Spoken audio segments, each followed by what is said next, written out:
Welcome to Nails, Wood, and Wisdom, building lives one lesson at a time. I'm Sister Pam, a carpenter by trade, and together we're going to look at life, faith, struggles, and growth through the perspective of the workshop and the lessons that God teaches us while He builds people. Today's episode is Splinters Hurt, so pull up a chair and let's get started. The blueprint. One thing about working with wood is this. Sometimes the smallest things can cause the sharpest pain. You can carry heavy lumber all day, swing hammers, run saws, and do exhausting work. But one tiny splinter buried beneath the skin can suddenly become the thing you cannot stop thinking about. It's small, almost invisible, easy for people to overlook. But if it's not removed, it becomes painful, inflamed, infected, and sensitive every time something brushes against it. And spiritually, life works the same way. A lot of people are trying to carry on with hidden splinters in their heart. Old rejection, bitterness, unforgiveness, shame, abandonment, church hurt, anger, words spoken over them years ago, hidden compromise, secret sin, deep disappointment. And because those things seem small compared to bigger outward sins, people often ignore them. But ignored wounds do not heal correctly. Sometimes people wonder why they are emotionally reactive, guarded, angry, insecure, defensive, or constantly triggered by certain situations. Many times it is because something small got buried deep inside of them years ago and never got removed. And the dangerous thing about splinters is they usually enter quietly. You often don't even notice them at first. One painful conversation, one betrayal, one traumatic moment, one season of rejection, one unanswered prayer, one harsh word, and suddenly something gets lodged inside your spirit. You know, Hebrews 12:15 says, looking diligently lest any man fail of the grace of God, lest any root of bitterness springing up troubles you, and thereby many be defiled. Notice that the bitterness starts like a root.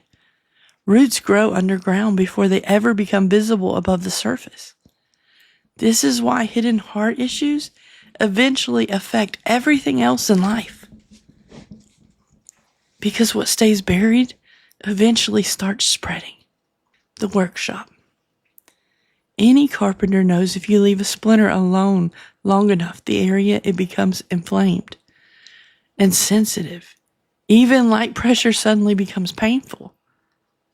Spiritually unresolved wounds make people emotionally sensitive in unhealthy ways. Sometimes people are not reacting to the current situation at all. They're reacting from an old wound. And that is why two people can experience the exact same situation and respond completely differently. One person hears correction and grows. Another hears correction and feels attacked.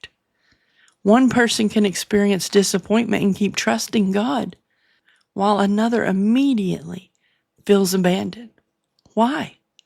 Because hidden splinters affect how we interpret everything around us. And honestly, some people spend years trying to protect wounds God wanted to heal.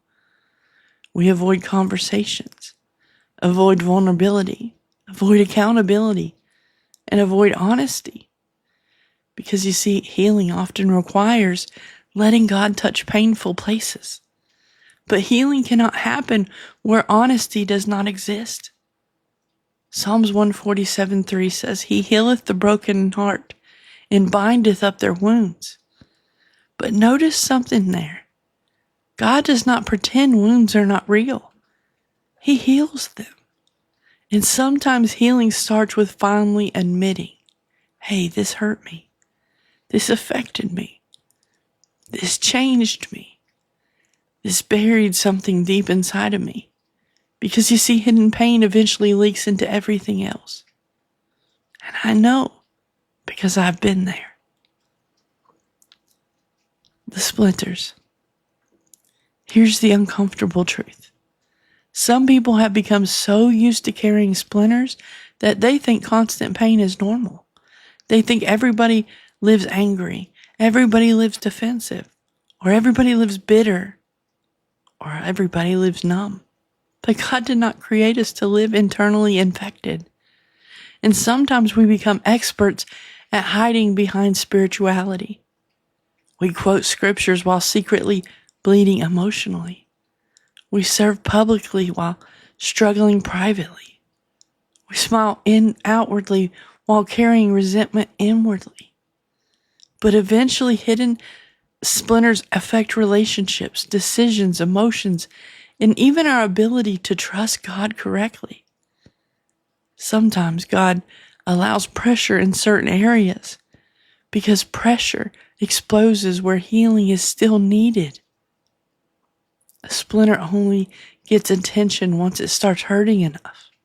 And honestly, some people listening right now may have things buried in their heart from years ago that are still shaping how they see themselves, others, and even God. The finished work. The good news is this. The master carpenter knows how to remove splinters gently. Yes, healing can hurt. Yes, healing can feel uncomfortable. Yes, vulnerability can feel scary. But infection hurts far worse than healing does. You see, God's not trying to shame you for your wounds. He's trying to heal He's trying to heal what's been hurting you silently for years. And maybe this is the day you stop pretending that you're fine when deep down something still hurts. Maybe today is the day you let God finally deal with the bitterness, rejection, the fear, the anger, or pain you buried long ago. Because you cannot heal what you refuse to acknowledge.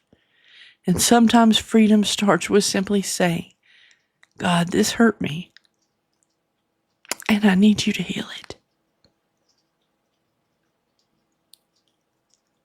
Sometimes the building process is loud with hammers and tearing down.